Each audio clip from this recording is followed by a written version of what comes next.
Welcome to the seminar on the next person in the line of the exile to Jesus, and this would be the first ruler of Israel after the kings. The kingdom of David has come to an end with Zedekiah's being blinded, taken to Babylon where he apparently died. But we find a man called Gedaliah, or in the Greek, Gedaliah, becoming what is more or less a governor of Israel, the people that are still there. When Nebuchadnezzar came and took the people, he did this twice. He didn't take everybody, but all the important people. But now this whole scenario is basically given to us, the scenario of Gedaliah, of his reign, short reign, is given in 2 Kings, but nothing in Chronicles, interestingly. Then Jeremiah gives us most of the information. So we're going to go through these places. The first one is the one in 2 Kings, and that's chapter 25, verses 22 to 26. And it begins, and over the people being left behind in the land of Judah, whom Nebuchadnezzar, king of Babylon, left behind, he placed over it Gedaliah, son of Ahikam, son of Shaphan. Now exactly who he is, conjecture, but it continues, and all the rulers of the force heard, they and their men, that the king of Babylon placed Gedaliah in charge. And they came to Gedaliah in Mizpah, even Ishmael, son of Nethaniah, and Iohanan, son of Kareah, and Sarias, son of Thanemath, the Netophathites, and Eazonias, son of the Maacathitu, they and their men. And Gedaliah swore by an oath to them and to their men, and said to them, do not fear the passing by of the Chaldeans. Settle in the land and serve to the king of Babylon, and it will be well to you. And it came to pass in the 7th month, came Ishmael, son of Nethaniah, son of Elishama, from out of the seat of the kingdom, and 10 men with him. And he struck Gedaliah, and he died, and the Jews and the Chaldeans who were with him in Mizpah. So these people, Jews, kill the people that are with Gedaliah, and the Chaldeans, the Babylonians, that were there having set up the reign of Gedaliah. And all the people rose up from small unto great, and the rulers of the force, and had entered into Egypt. They fled. So here is an exile of the people, the first large exile of the people. They're exiling themselves, and because it says, for they feared from the face of the Chaldeans. They knew the Chaldeans are going to come after them. Now the next place that we go to is from Jeremiah, and Jeremiah gives us more to the story. And it says, and return to Gedaliah, son of Ahikam, son of Shaphan, whom the king of Babylon established in the land, and live with him in the midst of the people. So the people had come to Jeremiah asking what they should do. So he's saying to stay there with Gedaliah in the land. And he says, for all the places good in your eyes to go, go. And the chief guard gave to him a feast and gifts, and that's probably a Babylonian guard, and sent him. So Jeremiah is free, and he came to Gedaliah in Mizpah, and stayed in the midst of the people, being left behind in the land. And all the leaders of the force in the field heard, they and their force, that the king of Babylon established Gedaliah in the land, and that they deposited to his care men and their wives and the simple people, that is to Gedaliah, and for the needy of the land of which he resettled not into Babylon. So all these people that are more or less poor and wasn't worth it for Nebuchadnezzar to take them to Babylon. They were left, and now Gedaliah is over them, and Jeremiah is there with them. And came to Gedaliah into Mizpah, even Ishmael, son of Tanhumeth. And this is in Jeremiah 40, verses 5 to 41:18. And the sons of Ophi, the Netophati, and Azonias, the son of the Maachathi, they and their men came. And Gedaliah swore by an oath to them and to their men, saying, well, lest you should fear from the face of the servants of the Chaldeans, be afraid, basically, saying, dwell in the land, and work for the king of Babylon, and it will be better to you, as was said in 2 Kings. And behold, I sit in Mizpah to stand against the face of the Chaldeans, to whomever should come against us. So Jerusalem was pretty much destroyed, and the government is now in Mizpah. And you bring together wine and autumn fruits and olive oil, and lay them in your receptacles, and dwell in the cities in which you held firmly, which you were in. And all the Jews in Moab, and among the sons of Ammon, the ones on the eastern side of the Jordan, where Jordan is today, and the ones in Edom, and the ones in all the land, heard that the king of Babylon granted a vestige to Judah. Now, so Nebuchadnezzar is allowing some to stay, and that he placed over them Gedaliah, the son of Ahikam. And all the Jews were returned from every place into which they were dispersed. And they came to Gedaliah in the land of Judah in Mizpah. And they gathered wine and autumn fruits, much exceedingly, and olive oil. And Johanan, son of Kareah, and all the governors of the force in the fields, the hegemons, the leaders, came to Gedaliah in Mizpah.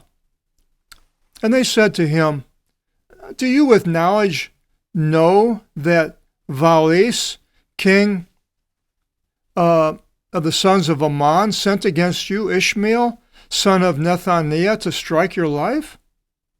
And Gedaliah, son of Ahikam, trusted them not.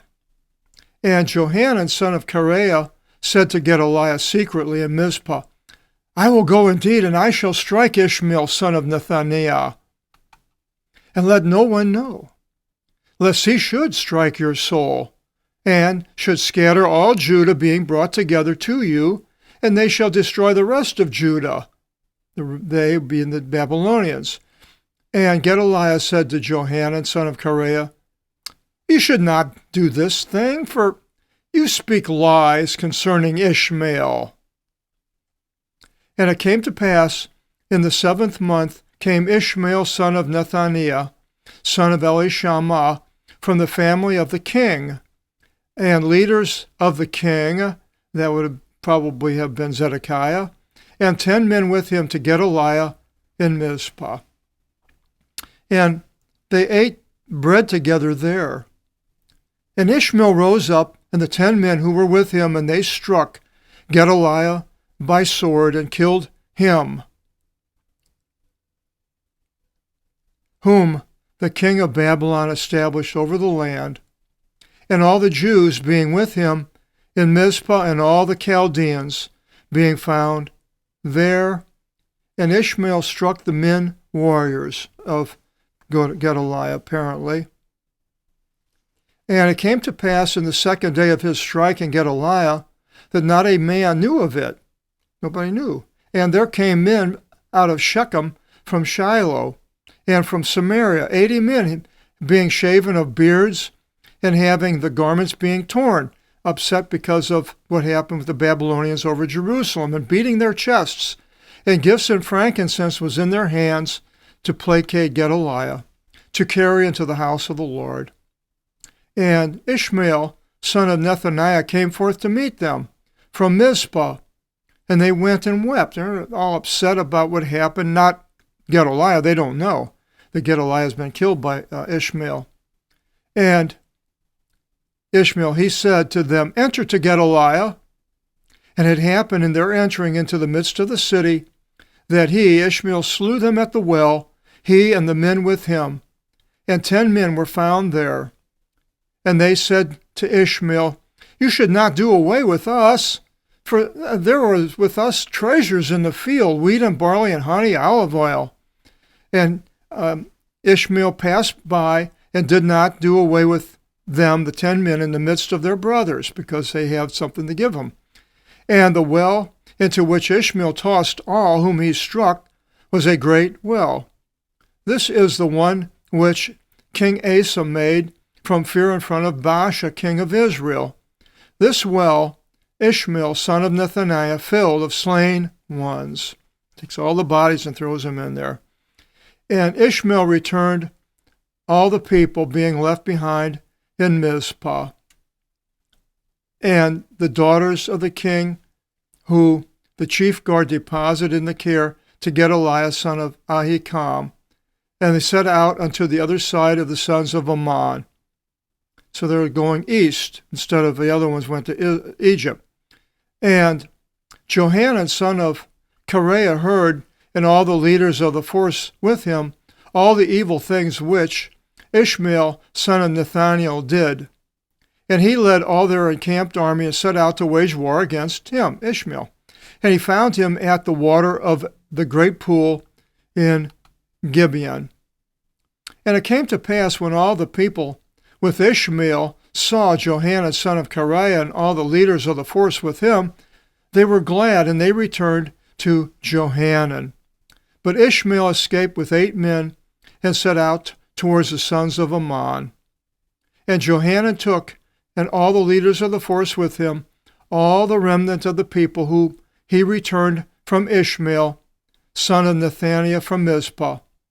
After his striking Gedaliah, son of Ahikam, that is Ishmael, the mighty men of war were with this